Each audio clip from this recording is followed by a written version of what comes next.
Welcome, everyone. My name is Rachel Schrader. I am part of the care team here at PPMD, and we're really happy to have you join us this afternoon. We've got a great group of speakers who's going to be providing some pretty substantial updates to the community around steroids and stress dosing. So, we are going to be talking about the updated PJ Nicholoff Steroid Protocol. We're really thrilled to have some presenters from across the Optimized DMD Consortium, which is a consortium of experts really focusing on endocrinology care in Duchenne and Becker. A ton of time and effort and work and expertise have gone into the updating of this critical protocol that has saved lives and made a really significant impact in the community over the last 10 years. And so we're thrilled to see this new and updated iteration really in response to the changing landscape in Duchenne and all of the changes that we've seen in the way that we think about the treatment of Duchenne, the approved therapy landscape, and just our general understanding of steroids. And so I don't want to waste any more time handing things off. So just a reminder, this is being recorded. This will be available to rewatch. And if you have questions, we would love to answer them at the end of the webinar today. So don't hesitate to drop your questions in the chat. And with that, I'm going to hand things over to Dr. Aravindhan Veerapandiyan from Arkansas Children's Hospital. Thank you, Rachel. Hey guys, good afternoon or good morning, wherever you are, or good evening.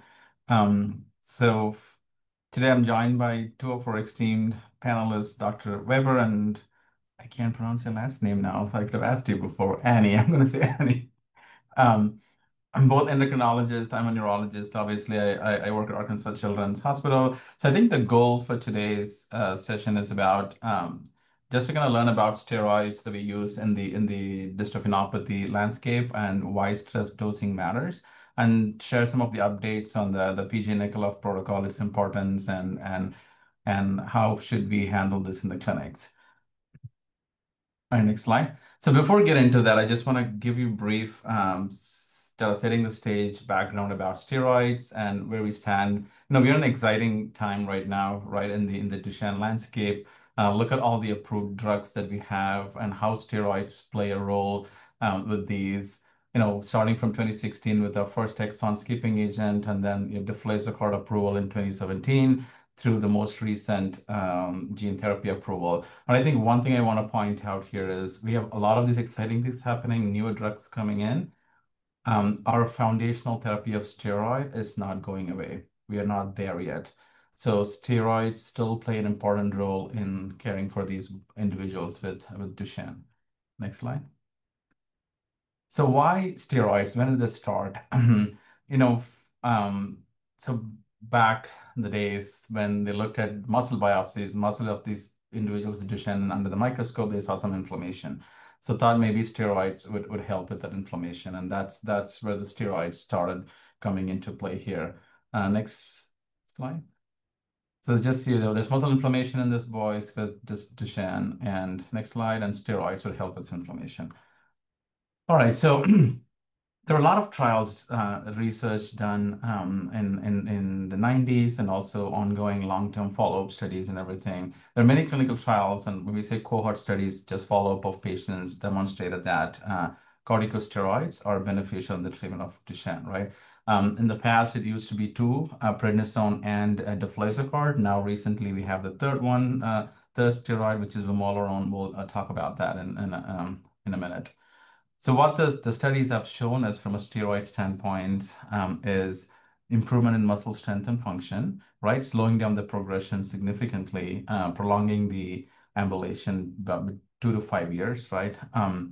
Then also reduces the need for your scoliosis surgery, delays the onset of cardiomyopathy, the heart disease, and also delays the need for ventilatory support and breathing support.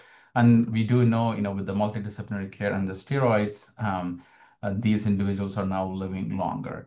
So these are all from the data and from prednisone and some from deflazacort as well. So I think still there are a lot of side effects that we'll talk about, but the benefits outweigh the risk of steroids and dystrophinopathy, especially Duchenne. All right. So just briefly talk about, I'm not an expert in looking at the structures and chemistry, but briefly talk about the traditional corticosteroids that we use, prednisone or prednisolone and deflazacort, comparing to the newer steroid, which is the vamorolone or Agamree. So you see that, everything is all these arrows point, the blue arrows point that these are structures that they are similar to the prednisone and deflazacort. The only thing difference is here, this little green circle that I'm showing here. And if you see it, we call this one line a single bond, and then there's two line or double bonds. So that's the difference in the structure. But what does that mean here is next line. I think the key difference here is the glucocorticoid receptor effects, which is an anti-inflammatory effect. It can also, raises the blood sugar, bone metabolism, right? So the traditional corticosteroids has this effects, and also the Agamree also has those effects. The other difference here with the Agamree vamorolone is it also has the additional what we call mineralocorticoid receptor, which effect or and if you act on that, it increases the blood pressure, it lowers the potassium. So it also has that blocking effect there, which we don't know if it could be beneficial or not, but we would, more studies would tell that. And because of this lacking of that little bond, little line that I showed you, that could be important in differentiating vamorolone and how it interacts with these different receptors and how it alters the side effect profile of these medications. All right, next. All right, so when we are in the clinic, right, so we have three options of these medications. Like you have prednisone as a steroid, you have deflazacort, and you also have vamorolone, right? How do we make a decision what's good for you, right? Before I get into this, one thing I didn't touch upon is the side effects of steroids.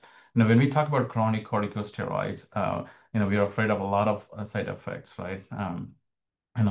Starting from behavioral problems, aggression, weight gain, moon phases, and there's adrenal insufficiency, something that we'll talk about. The negative effects on the bone, right? Osteoporosis, bone thinning of the bone, fractures, high blood pressure, and then if you look at the eyes, cataracts. And there are also theoretical risks of immunosuppression, so they can have a lot more infection. There's a lot of side effects you can keep talking about. And as you know, when you go to clinics to see your care team, you have endocrinologists and other specialists, and you get blood work and other tests done to monitor these side effects and see what can we do to address those, right? Most of the times we change the dose, we decrease the dose, or we switch to a different steroid when those happens. So when you talk about steroids and how do we choose, right? The first thing we take into account is what we call effectiveness or efficacy of steroids. So what do we know? So we know from previous studies that deflazacort and prednisone, when they compared, they helped with the improving the muscle strength compared to placebo or sugar pill not give when you don't give steroids. And next slide. And then we also know from another study that individuals on deflazacort actually performed better than those on prednisone and muscle strength over a 52-week period. Next slide. And I think, as we start to use more and more of steroids over the time, and we collect more data, we do see that deflazacort might be slightly better than prednisone from the effectiveness standpoint. So as you look here, this is one of the long study that actually showed deflazacort might be better in preserving function in terms of losing the ability to stand, loss of ambulation as well, and delaying the loss of hand-to-mouth function. Next. Again, this is one of the most recent data also when you follow these individuals for long term. Again, deflazacort maintained ambulation, meaning you maintain the ability to walk longer than individuals on prednisone. All right, next. Then this is also another, again, showing from a larger center, showing that individuals on deflazacort, they developed scoliosis at older ages compared to those on prednisone. All right, next. All of this kind of showing how the effectiveness between prednisone versus deflazacort. All right, next slide. Next slide. Now, what do we know about vamorolone? You can go to the next slide, Alexa. Sorry. Yeah. So I think one thing to keep in mind with vamorolone, again, this is also a steroid, right? When they did the studies, they compared the effectiveness with placebo, meaning not taking vamorolone. And then safety side comparisons were mainly with prednisone and some with deflazacort. So we want to keep that in mind. There's no head-to-head comparison studies of effectiveness of prednisone versus vamorolone or prednisone or deflazacort versus vamorolone. Um, so now what do we know is from the 48-week follow-up studies, so vamorolone at 6 milligram per kilogram per day dose improved motor outcomes compared to placebo. And they also tried a 2 milligram per kilogram per day dose, but 6 milligram per kilogram per day showed to be improving motor outcomes at 48 weeks. All right. So then next thing that we look at is the side effects. There's a lot of side effects that we talked about, and these drugs differ slightly in their side effect profile. And how does vamorolone compare to our classic steroids, mainly prednisone, because that's what they did comparison they did in the study. And we do have some information on how does it compare to deflazacort from the safety standpoint. One of the main things that we talk about is the height, right? Slow growth and short stature. Most of the boys on prednisone or deflazacort, they are shorter, whereas vamorolone is better. It's better for that. It's actually maintaining the height. Then looking at the weight gain and an obesity standpoint, I think the effects are similar to your classic steroids, especially with prednisone. I don't think we have data directly comparing to deflazacort, but we do know deflazacort is, from a weight gain standpoint, is slightly better than prednisone. I know it's confusing. Now, from a fractures standpoint, the studies have shown a decreased number of vertebral fractures, possibly in individuals on vamorolone compared to prednisone, and also we know from compared to deflazacort. So maybe it's better, right? And then we don't know what vamorolone does from a puberty standpoint. We don't have data yet. So vamorolone might be better from a behavioral standpoint, behavioral problems standpoint compared to prednisone, but we don't have data in comparing to deflazacort.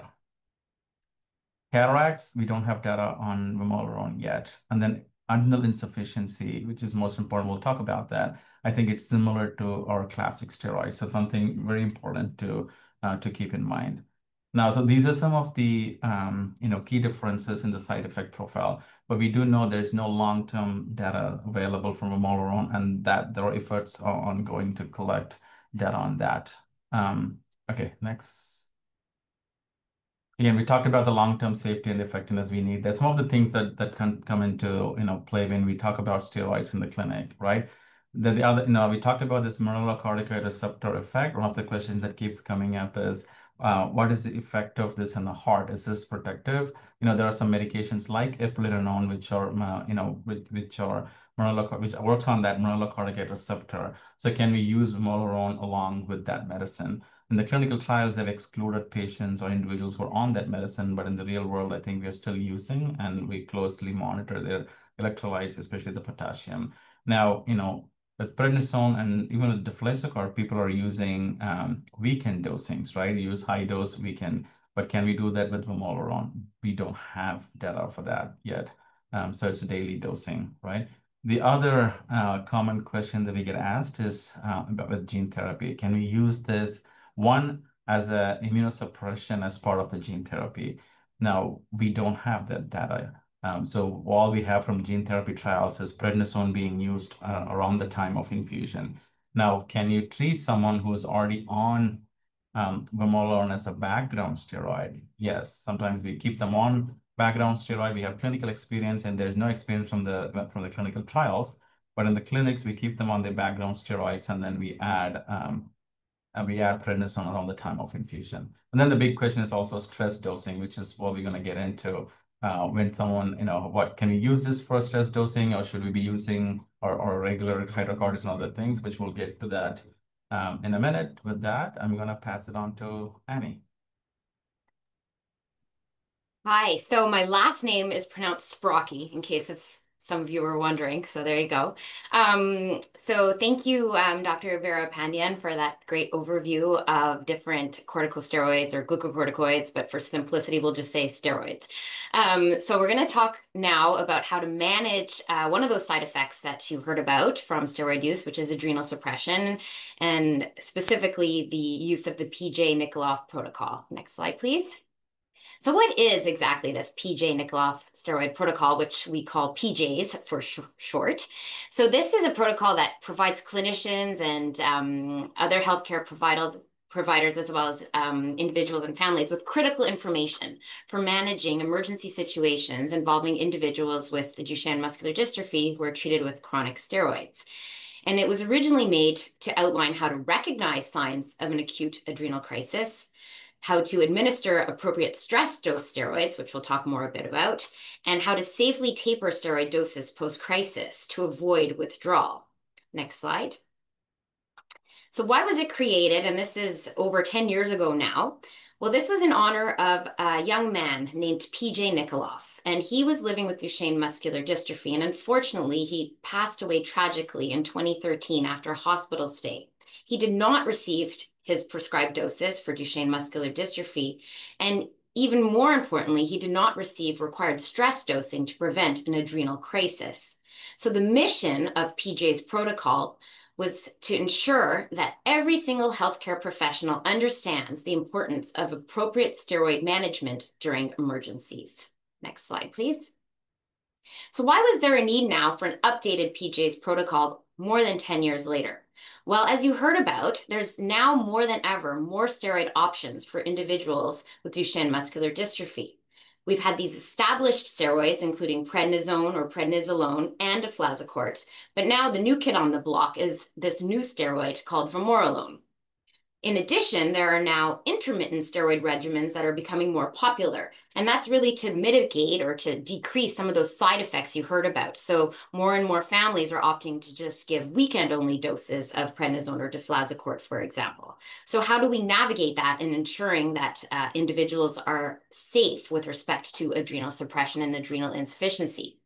In addition, the protocol has now been expanded to apply to all individuals with muscular dystrophy, in addition to Duchenne, who are treated with steroids. So this includes Becker muscular dystrophy, female manifesting carriers, and X-linked cardiomyopathy. Next slide, please. So PJ's 2025 protocol has been informed by evidence-based research and expert clinical opinions from this International Optimizing Endocrine and Bone Health Management in Duchenne Muscular Dystrophy, termed as Optimized DMD for short. So this large consortium is an international consortium, and it aims to advance the standard of care, education, advocacy, and research in endocrine and bone health for individuals with Duchenne muscular dystrophy. So if you go counterclockwise, you can see there's multiple different sections of this optimized DMD consortium.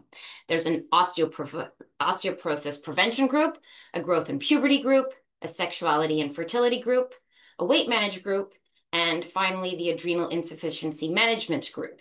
Next slide. So this adrenal insufficiency management group consists of two co-chairs, including yours truly, as well as my colleague here today, Dr. David Weber. And then Dr. Veerapandiyan is one of the neurologists who is a key member of our group, along with our other esteemed colleagues. Next slide, please. So what is the structure of this new PJ's protocol? So we really based it on 6 critical concepts, and it's critical concepts that were chosen because there's so much variation in the clinical practice that exists around the world. And so these 6 critical concepts really serve as a foundation upon which adrenal suppression management is based. And there are examples in there to really help clinicians navigate how to manage this. But please make sure that if you are followed by a specific healthcare institution, that you check with their institution as to what management strategies they prefer to use. Next slide. So these are the 6 critical concepts, and you're going to hear about them in more detail, but 1 to 6, they include, number 1, all individuals and caregivers taking steroids. must recognize signs and symptoms of adrenal insufficiency. You'll hear about that they are very nonspecific, so it's very important to be aware of what they are in the first place. Number 2 is that anybody taking steroids must have a stress steroid plan. Number 3 is taking steroids for more than 2 weeks, which is pretty much the case for all individuals who are treated for a dystrophinopathy. This can cause adrenal suppression. Number 4 is that if one is to stop steroids, it is important to slowly taper the dose to reduce side effects. Number 5 is to continue to use stress steroids during its steroid taper until the adrenal glands have fully recovered. And finally, number 6, to be careful. If you do decide to change from one steroid or one steroid regimen, example, daily to intermittent, to another. And with that, I'll hand it over to my co-chair, Dr. David Weber. Thank you, Dr. Sbrocchi. So yes, I'm going to finish up and just walk through each of these critical concepts in a bit more detail. So number 1, taking steroids for more than 2 weeks causes adrenal suppression. Next slide.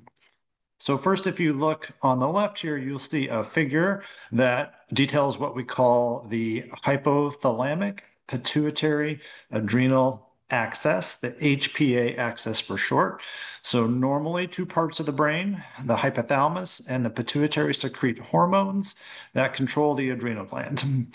Normally the adrenals make a steroid we call cortisol. They do this at a low baseline level every day. You may hear that referred to as maintenance or physiologic, but then importantly, they make more steroids during stress, and that's the stress response.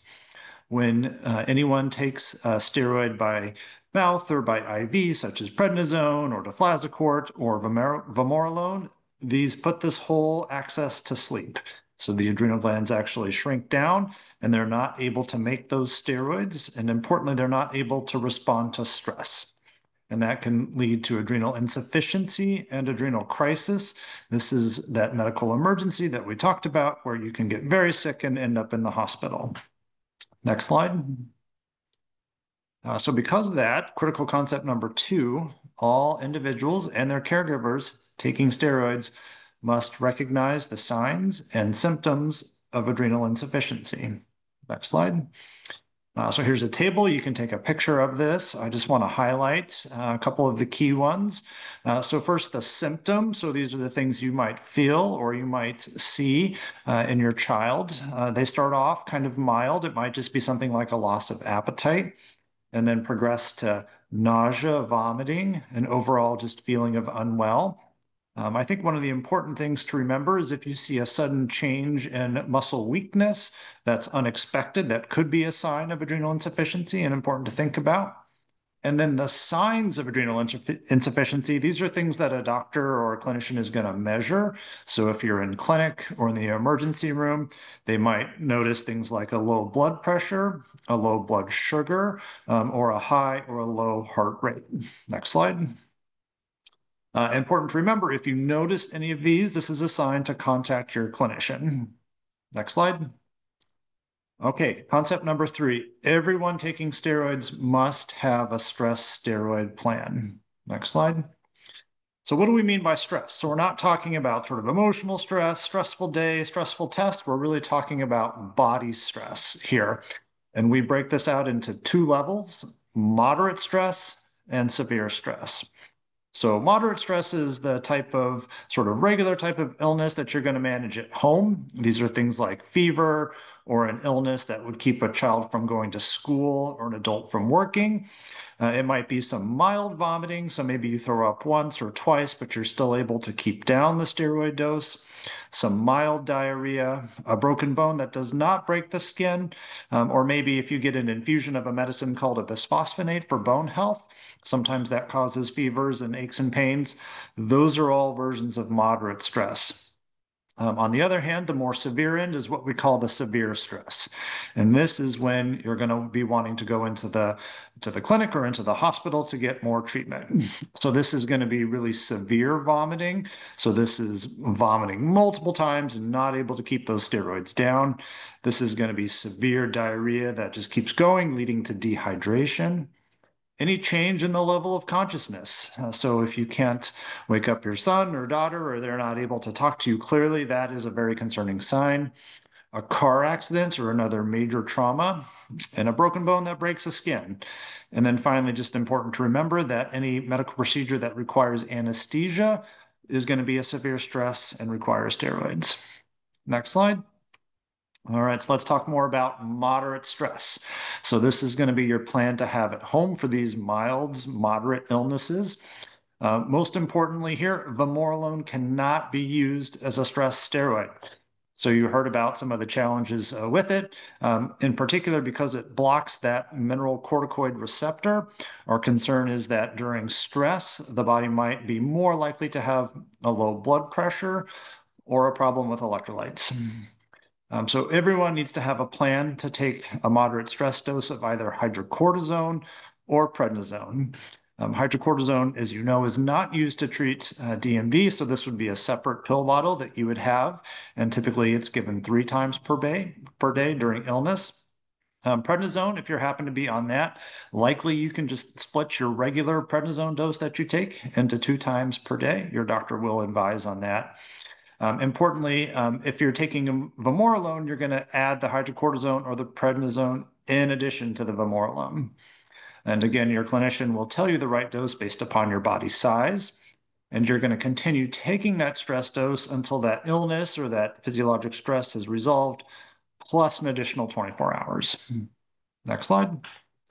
All right, so severe stress, this is that very bad illness or trauma that you're going to the hospital or to the clinic for. And this situation is when we're going to need to give that hydrocortisone as an injection. If you're in the hospital, that'll be through an IV. So they'll put a little tube into the vein and give it infusion. If you're at home, we would like you to have access to an intramuscular or a shot that you can give into a muscle. The name of that is called Solu-Cortef. There's a picture of what that vial looks like there to the right. Important that you know how to give this emergency injection. So your clinician may show you a video or do some hands-on education with how to give it. And then it's important to just ask for updates to the stress steroid plan once per year, because the doses might change as your child gets bigger. And then in terms of communication, it's important that you always have access to your stress steroid plan. So you want this with you in case you need to go to a hospital or somewhere, particularly if it's not at the hospital or center that you usually get your care. And so this might be in the form of a letter that's in the medical record. I know nowadays most people have access to their records through a portal, which is great, but it's also helpful to have this written down somewhere, either in an emergency card. Some people like to wear a bracelet that identifies them as having adrenal insufficiency. Another option is to have a wheelchair tag. Next slide. All right, so critical concept number 4. If you're stopping steroids, it is important to slowly taper the dose to reduce side effects. Next slide. So this is what we call a steroid taper, and it's not safe to abruptly stop steroids. On the one hand, you might feel really bad. So we call this adrenal withdrawal. And so if you quickly stop a steroid, you often will have symptoms like headaches, fatigue, nausea, just a general feeling of unwell and kind of lethargy. Not life-threatening, but it's not going to feel good, and it's going to affect ability to go to school, go to work, things like that. But most importantly, you're going to be at high risk of that adrenal insufficiency during those times of physiologic stress. And so again, that is this potentially life-threatening situation that we want to avoid. So how do we deal with this? Well, if you need to stop steroids or you choose to stop steroids, then your doctor is going to prescribe you a taper. That is a plan to slowly decrease that dose every 1 to 2 weeks over a couple months. It is a bit more complicated to taper vamorolone just because of some of those differences that were discussed earlier, and because we just don't have as much experience with it. It's okay, we still can manage it. Your clinician or your doctor is just going to give you some more detailed instructions. Importantly, no matter what steroid you're tapering, you just want to watch closely for any of those signs and symptoms of adrenal withdrawal and contact your doctor if those develop. Next slide. All right, concept number 5. It's important to continue to use stress steroids during that steroid taper until the adrenal glands have recovered. All right, so this is crazy, but it might actually take 6 to 12 months or even longer for that adrenal function to really recover. So depending upon how long the body's been exposed or treated with those steroids, that adrenal gland really shrinks down and gets really small, and it does take some time for it to pop back. And it's important to know that individuals remain at risk of adrenal withdrawal and adrenal insufficiency during that whole time. Now, typically it's going to be an endocrinologist who's going to help determine if that adrenal gland has recovered, and that can be done in 2 different ways. Oftentimes, we're going to start by just doing a morning blood test of the levels of cortisol in the blood. If that is unclear or uncertain, then we may recommend something called a cosentropin or an ACTH stimulation test. Next slide. So I just put some numbers up here. These are just general guidelines, but this is what the doctors are going to look at to help determine if those adrenal glands have recovered. So typically a morning cortisol value, we're looking for a number of greater than 300 if you're in Canada or in Europe or in the rest of the world, and above 10 if you're in the US. If it's less than those numbers, that means that adrenal gland is still suppressed and you're going to need to continue to do that stress dosing. The stimulation test, that's that more involved test. I should mention how that works. That takes about an hour. Usually you go to an infusion center. They put an IV in and give a medicine called ACTH, and that is given into the vein, and then they'll measure the cortisol levels at baseline, at 30 minutes, and at 60 minutes, and we're looking for the peak. This is sort of a man-made stress response that we're assessing. And we're looking at the highest level. And if that peak level is above 400 in the rest of the world or above about 14.5 in the US, great news, the adrenal glands are recovered. If it's below those numbers, same thing, we're going to continue that stress dosing. And importantly, always remember to check with your clinician before stopping steroids. And these numbers are just a guide. Your clinic may use slightly different values. Next slide. All right, so our last critical concept is going to be careful when changing from one steroid or steroid regimen to another. Next slide. As you saw, there's so many different steroids out there now and different steroid regimens. It's always important just to be thoughtful when we make these changes, and your doctors are going to help you through this. But most importantly, if you're going to be changing from prednisone or deflazacort to the new steroid vamorolone, the Agamree, it really is best to start at the full vamorolone dose. You saw earlier that it was the 6 mg per kilo. That's the one that had the benefits on muscle from the clinical trials. We've also learned in clinical practice since these medicines have come out that some people, when they start at a lower dose, they may be more likely to have some of these signs and symptoms of adrenal withdrawal or insufficiency. And again, anytime you switch a steroid, monitor closely for those symptoms. And if they develop, the first thing you're going to do is give those stress doses. So use your moderate stress plan and then contact your clinician immediately. I think it's important to note that it doesn't mean the steroid's not working. It's not necessarily a side effect of the steroids. It's just something that you need to discuss with your doctors. Okay, next slide. So finally, just to review those critical concepts again here, I don't think I need to read them again. I'm going to move to the next slide and just sort of summarize the key messages. So number 1, adrenal insufficiency is a serious complication of steroid treatment. Number 2, it's important to educate yourself about the symptoms of adrenal insufficiency. Always have a stress steroid plan. Do not use vamorolone for stress dosing. Do not stop any steroid abruptly. And be careful when changing from one steroid or steroid regimen to another. And really, I think it's important to make sure you have an endocrinologist on your care team. They're really able to sort of help support your neuromuscular team and sort of answering all these questions. And then finally, with PPMD's help, we've made this mnemonic that is sort of a family and patient-friendly guide to sort of help you remember how to manage adrenal insufficiency. And so we call this stress. So steroids continue, never stop taking those steroids abruptly. During trauma, illness, and surgery, you have to take those stress steroids. Remember to take those steroids as prescribed. Don't miss any doses. Remember the emergency signs, those symptoms of adrenal crisis, including weakness, nausea, vomiting. Share your protocol. Make sure you have a copy of your protocol, and then you can give the PJ Nicholoff Steroid Protocol to your doctors and anyone who has questions about adrenal insufficiency. And then seek help immediately if you have any of those signs of emergency, of adrenal insufficiency or crisis, and likely that means going to the emergency department. I think, just lastly, we have those resources again, so you can scan the QR code there to get a link to both those vamorolone handouts that were mentioned earlier, as well as the PJ Nicholoff Steroid Protocol. And then that link there is also that link to the webinar, just with more information about vamorolone. Okay, I think we can open it up to questions now. Wonderful. Thank you, thank you, thank you, Dr. Sbrocchi, Dr. Weber, Dr. Veerapandiyan. I think that that was wonderful. I see some questions already coming into the chat. So again, please, everyone, if you have questions for this panel, please include them in the chat. We would love to dig into them. I think that this first one here is a great one to start with. And I think it also mirrors a lot of the questions that we receive frequently about when to use stress dosing and what qualifies as minor, moderate, or severe stress to help families sort of gauge what their stress dosing should look like. So would you recommend, Dr. Sbrocchi, giving a stress dose for a child who has a cough and a runny nose, but maybe no fever?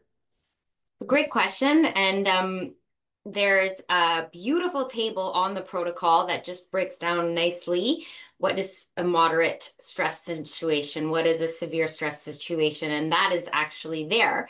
And we really recommend only if an illness prevents a child going to school or an adult going to work. But I don't know about in the US or where you are in the world, but in Canada, nobody would be in school because there's always a cold that a child has. So we do not stress cover every day for a cold. So no, the answer is no. You would not have to give a stress dose just for a runny nose, especially if the child is or the adult is still going to school or to work. I think that that's a really great practical piece of advice. I think it's so hard to tell sometimes. It's like, well, what about this? And well, what about that? But I think that that's a really helpful sort of frame of reference. Would it keep me home from school or work? Would it not? Okay, great. So let's keep looking here then. I think one of the questions that I hear a lot is in relation, Dr. Panda, to gene therapy. And so we know that if somebody is treated with gene therapy, that they're going to have a much higher dose of steroids during and after treatment for a period of time. But that's different than stress dosing. Isn't that right? Can you help us sort of understand the nuance there? Because that is a higher dose and stress dosing is a higher dose, but they're not necessarily the same thing. Yes, they're not necessarily the same thing, right? The higher dose that we use, usually a day or two, we start before the infusion, and then they stay on for about 60 days. It's a slightly higher dose, not the stress dose, and just the goal there is to sort of immune suppression to help with minimizing the side effects. And that's actually added on top of your standard of care steroids. Usually that's prednisone that's being used. The standard of care steroids could be prednisone or deflazacort or vamorolone, right? So I think that's one part. And I think the other thing is, why do we need to continue that even after gene therapy, which we had briefly touched upon, right? So the gene therapy they're talking about, all of them are microdystrophin, right? It's not a full-length dystrophin. We're just giving a smaller version of your dystrophin gene, and that's making microdystrophin protein. They're not cure, right? They are slowing down the progression of the disease. Yes, they're not reversing the disease, or they're not stopping a disease progression. And like I started out first, that steroids, we are still in the day that steroids are not going away. They are your foundational therapy, and we just have to build upon your other therapies on steroids. Having said that, clinically, I wouldn't take anyone completely off of steroids unless really bad side effect. Sometimes we keep it at the lower dose, or sometimes if there's someone is on daily dosing, we switch them to a weekend dose and keep them on there. So those slight modifications would happen, but we would never take them off of steroids. At least we wouldn't recommend taking off of steroids. Right. I think that that also emphasizes the importance on talking to your doctor, your management team about the indication. So, which steroid you're on, which regimen you're on, how does that relate to other therapies that you're taking, and then working with them really closely, especially your endocrinologist, to understand specifically what dose of stress steroid you would take depending on the indication. I think something that I experienced a lot when I was in the clinic and that I see coming up in the chat too is like, what does this mean for people who are on non-daily regimens? So I know in the EU, sometimes we'll see like 10 days on, 10 days off. We don't generally use that as much in North America. We really see either daily or weekend. But Dr. Weber, talk to me about how I approach stress dosing and the use of a stress protocol if I'm on high dose steroids just 2 days per week. So this is a great question, and we don't have as much information about the adrenal glands and how much they're affected by these what we call intermittent regimens. We certainly think it's less severe suppression than happens in people who are on the regular everyday regimen. Does this mean there's no possibility of side effects? Absolutely not. So at the minimum, what we want you to do is know those signs and those symptoms of adrenal insufficiency, be aware of them. And if you see those, that's a time to reach out and talk to your doctor. Not every doctor is going to recommend having a true stress steroids plan where you take steroids for illness if you're on a weekend only, but they're going to want you to call in to talk about those symptoms. So I think that's the most important thing to know. If you are someone where it's happened a couple of times where your kid's gotten really sick and ended up in the hospital after or illness being on a weekend only or an intermittent regimen, then that's probably we're going to talk about sort of a more standard stress plan for you.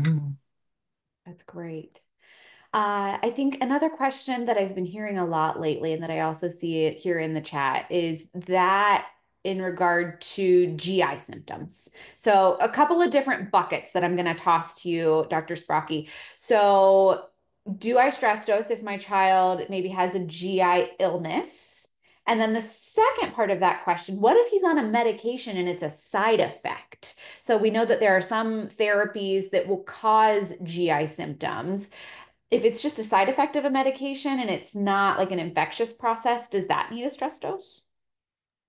Another great question. So if you have looser stools or diarrhea, there's a chance that your steroid won't be well absorbed. So if there is mild diarrhea, it may be important to give a stress dose because you'd rather err on the side of caution. So if there is diarrhea or looser stools and you're concerned about absorption of the medication, then it would be safer to stress dose. Similarly, if you're vomiting and it's been within 30 minutes of taking your usual treatment dose, then it wouldn't harm to give a stress dose just to be on the safe side that absorption has occurred. If you're on another medication and it's a side effect, I would try to see if it's within 2 hours that the symptoms started of when the dose has been taken to know whether or not it's been well absorbed. Because at the end of the day, it really comes down to absorption of the medication. So if there's concern about absorption, then don't hesitate and either just take the stress dose or seek medical attention if needed. Fantastic. Thank you so much, Dr. Sbrocchi. Here's another great question about the use of stress dosing. Would you recommend any modifications or additional considerations for a kid who maybe has a diagnosis of autism or ADHD or another perhaps like behavioral or cognitive difference? Maybe Dr. Weber, you could take that one for us. Yeah, for sure. So I actually don't think we would need to make any changes to our plan. I think the challenge maybe is you just may have to work with your doctor to sort of have a plan for like how to get these medicines in the child who maybe doesn't like taking pills or taking a shot. So from an adrenal standpoint, it's going to be the same. There's going to be no effect on the degree or the risk of the adrenal insufficiency. Some things that you can think about is there's both tablet and then there's liquid forms of these medicines, depending upon where you live. And so if it's a problem to take a pill, then ask your doctor about a tablet. Hydrocortisone has to be taken 3 times a day. Prednisone's only twice a day. So that could be an option if taking pills is a problem. For the injections itself, the reality is you're really only going to be giving an injection when a child is really sick. And, it's probably not going to be such an issue of sort of the needle phobia at that point. And I think it's important to, try to recognize that and identify those problems even before you get to that point. And that's, where coming to the emergency room can always be helpful with getting an injection in. Absolutely. I see another question in here that speaks just to that: access to an emergency room, use of an injection. And the question basically reads, what should we do if that's indicated and we're not in the proximity of a hospital? And I would imagine that probably comes back to emergency planning in advance when you're well with your medical team. But Dr. Sbrocchi, would you add any additional sort of thoughts or tips or tricks for families as they think proactively about how to prepare for an emergency? I think it's just important that families are taught ahead of time in the event of emergency how to administer the injection through the muscle should the situation arise. If they don't have that at their fingertips and they live far away, the best thing is to see if the child is somewhat conscious to try to give a stress dose on the way to getting to medical help. So it's really about proactive care and proactive planning and knowing how to have a hotline to contact your healthcare provider at the onset of any concerning symptoms. Absolutely. And I think, that's a really great opportunity for me to remind everybody about the emergency care wallet cards and wheelchair cards that are available for order on our website, free of charge completely. Those will actually be going through an update later this year, which we're really excited about. But the information is accurate. It is still up to date. It absolutely gives you the link to this updated PJ's protocol. And so when in doubt, that's an additional tool or an additional resource that you can have at your fingertips to help sort of keep us on track when emergencies happen. Because I think, it's very easy to sort of lose sight of like, what is my next step in front of me when an emergency happens? And so having that reminder that you can either read yourself or give to your medical team if you find yourself in an emergency room, whether you're close to home or not. We just want to make sure that families have as many helpful tools and resources available to them to help y'all advocate for yourselves successfully. Here's a question that I have not seen before, and I really like it. Do you have any information on the potential for hydrocortisone rescue pens? So I can take that, I guess. So there is a company or two companies in the US that are working on sort of an easier to give, more like an EpiPen, if you're familiar with that. So a stable liquid formulation of a hydrocortisone pen. So those are being sort of developed in conjunction with some of the other medical conditions that cause adrenal insufficiency. So we're hopeful that in the future that we will have an easier way of being able to give a hydrocortisone rescue dose. But for now, unfortunately, all that we do have is the Solucortef vial that I showed. It looks a little bit intimidating because you do have to currently mix the liquid and the powder and draw it up with a needle.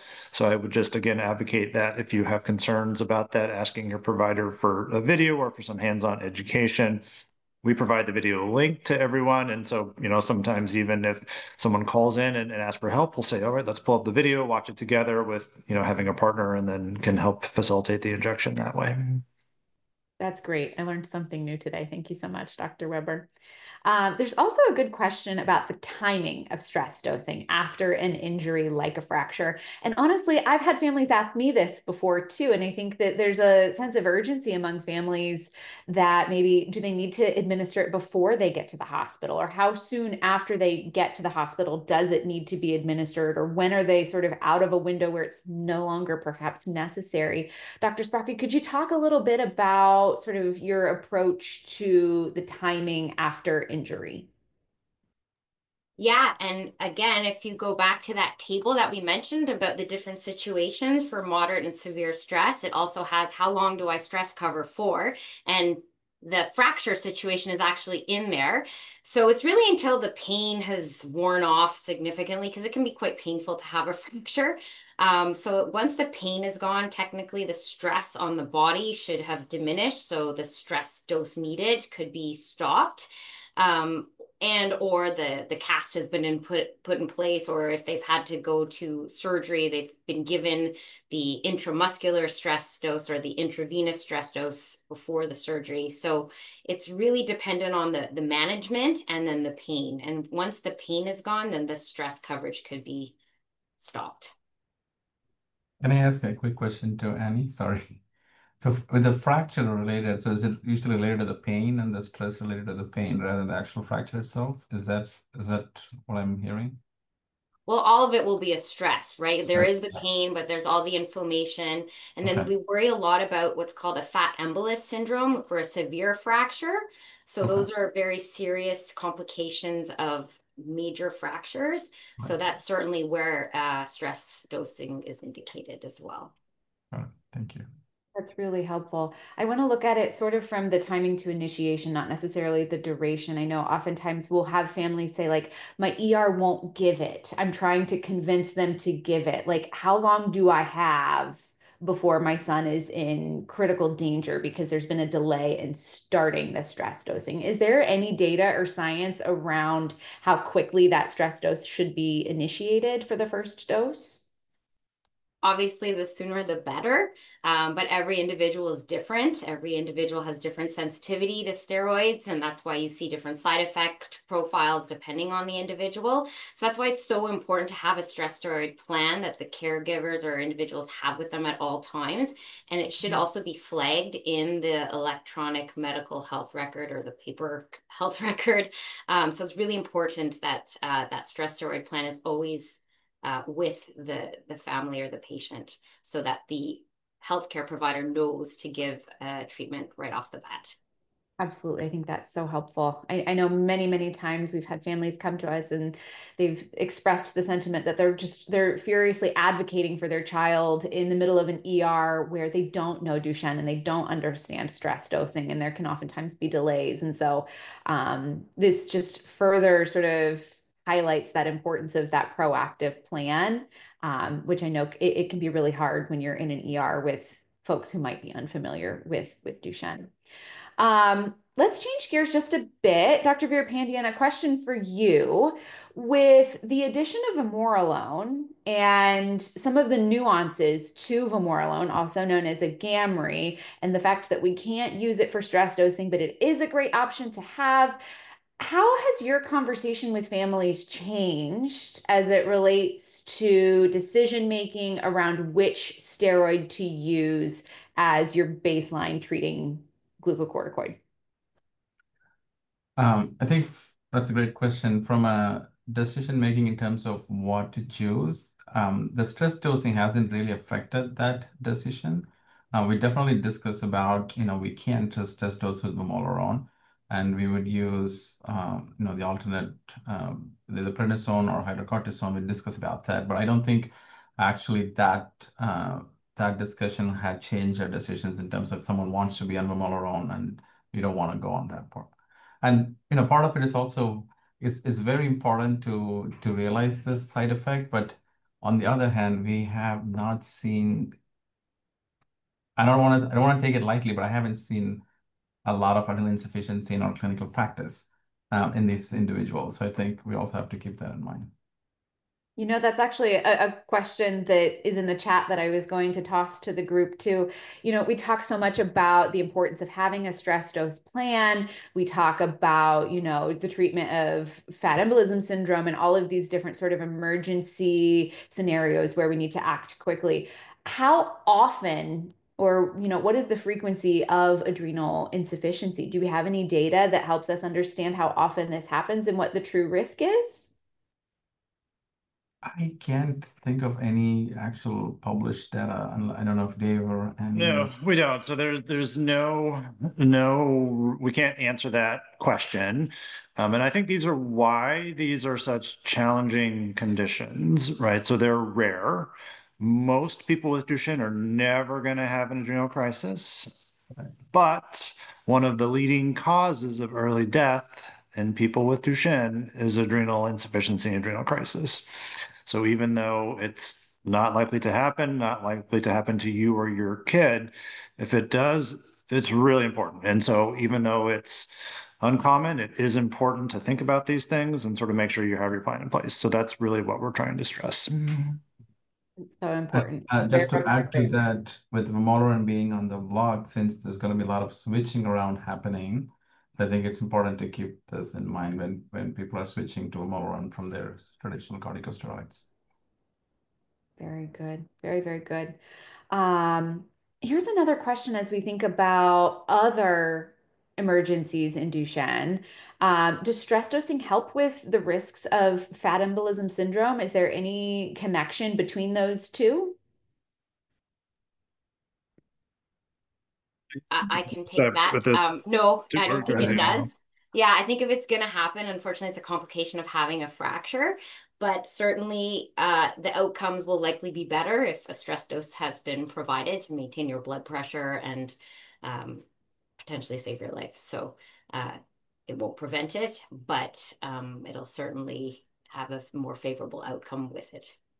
I don't know, Dave, if you wanted to add to So that. I agree. I think it's actually it's super. That's a super important point. So there is an inflammatory response that happens with the fat embolism syndrome, and that's actually what causes the severe illness and stress. So it's very important that they're on stress steroids afterwards, but it's not going to help prevent it.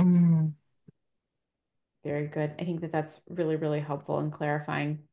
And then there's another question here too. We talk a lot about the risk of adrenal insufficiency with suddenly stopping our baseline steroids. And we know that if you've been on steroids for longer than 2 weeks, as you said, Dr. Weber, those adrenal glands are not functioning at baseline. They start to shrivel up. They're not functioning. They're not really awake. Is there any risk in prolonged stress dosing? So the question is, if a patient's in the hospital, are there any sort of additional risks associated with abruptly stopping steroids in general that we should make sure that the staff is aware of? Is there any additional risk in going back to your baseline dose? Yeah, I can handle this. So I think the generally speaking, there's no real risk in going back from a stress steroid to a regular Duchenne dose. So the doses of steroids that are used to treat Duchenne are very high, and so it's actually not going to be too much of a change. I think potentially where there could be an issue is, again, if you're on vamorolone and you go from sort of that high stress dose of prednisone for 2 weeks right to vamorolone, there might be that sort of feeling of unwell. I don't think it's going to be one of those life-threatening adrenal insufficiency type pictures, but I think it might be more of that adrenal withdrawal where you don't feel well. And so I think anytime that you're not feeling well or your child's not feeling well with headaches and weakness and fatigue with a change like that, that's again a time to raise that to the doctors. And then they might recommend, again, just a little taper there, put you on some steroids to get you from that higher stress dose back down to your regular Duchenne dose. That's fantastic. I think one of the things that I really love and appreciate about this protocol is that you address so many different scenarios, much like that one, without being overly prescriptive. So you have been really thoughtful about how to give medical teams the information that they need to better equip them to manage these types of unique scenarios that happen so frequently in Duchenne, while still sort of lending to that flexibility of what is the specific situation in front of me and what's best for this patient right now in this moment, with respect to, I think it was you, Dr. Sbrocchi, that mentioned a lot of institutions have their own protocols that they also follow. And this does not negate those protocols. This is not saying that those protocols are wrong. This is an additional, really, really detailed, in-depth, well thought out, specific supplementary resource that we want every family with Duchenne to have access to, just as an additional sort of tool in the tool belt to help advocate for, well-being and safety in times of illness and stress. I recognize that we are just about at the hour, so I want to express my gratitude to Dr. Weber, to Dr. Sbrocchi, to Dr. Veerapandiyan. This has been spectacular. I think that this is such a needed resource for the community. We're just so, so grateful for your brain power and contribution to bring this to fruition and make it available to patients and caregivers and family members. As a reminder to everyone, this is being recorded. This will be available on our website as an enduring content, in addition to lots of other resources that exist on our website as well. So those vamorolone handouts, the vamorolone FAQ video, the protocol itself, those emergency cards and wallet and wheelchair cards. We've got so many different opportunities to get a hold of resources to really make a robust emergency plan. And again, please make sure that you're talking with your medical teams for specific plans for your child or for yourself, so that you're prepared, and hopefully you don't have to use it too often, but you have it if you need it. And then thank you for everybody for tuning in. We're really grateful for you joining us today. So with that, we're going to go ahead and conclude today's recording. Again, thank you to our wonderful hosts, and we look forward to seeing you all soon.